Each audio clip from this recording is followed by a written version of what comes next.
Betsy and I are going to talk about how to get on corporate boards, resilience, and intentionality. Thank you, Betsy, and welcome to the Founder Sandbox. I'm delighted to be here, Brenda. Thank you for asking me. And your consulting firm is called Next Act Advisors. Yes, ma'am. It's Just my next act rather than my last. Act, right? It's an excellent title, and just wanted to emphasize that for your listeners. Next Act Advisors has a breadth of meaning that your audience certainly could take advantage of. Thank you. So, you and I go back to about the time I landed in Los Angeles. I was making LA my new home.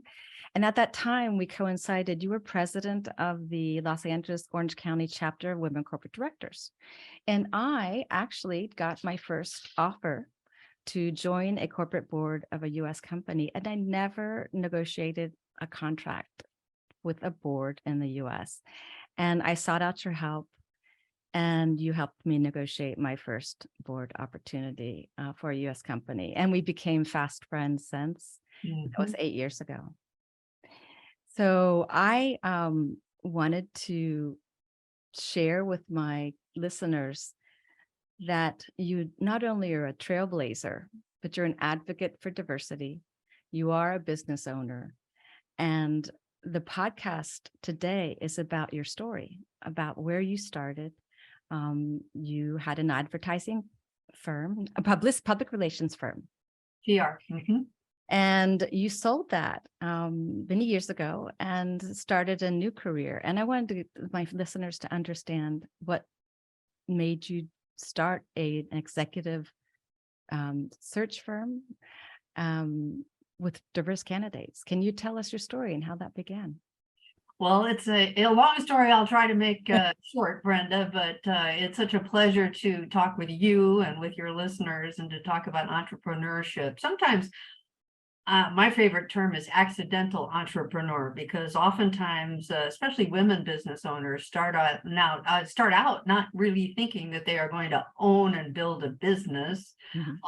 Sometimes that sounds just too daunting, but start out with their job and then starting their job as an independent consultant, and then growing it and building it. And that's sort of what happened with me when I first started my public relations agency.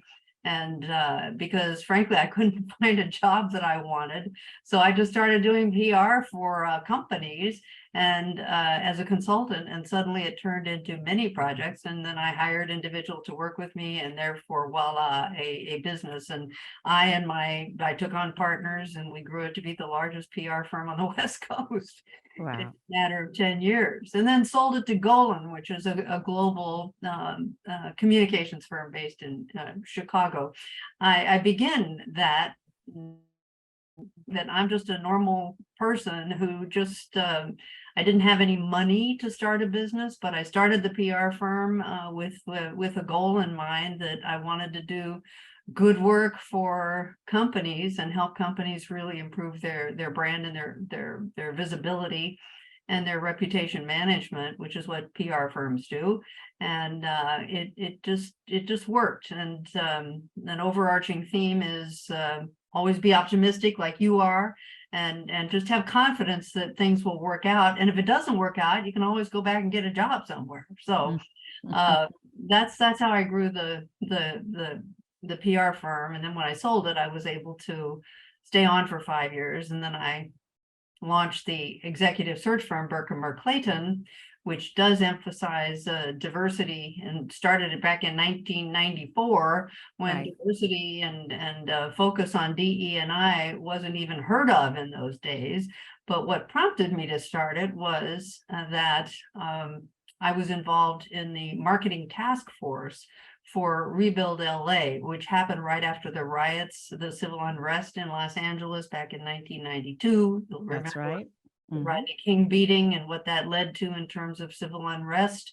And I realized that most of my corporate client companies did not have diversity in their senior ranks.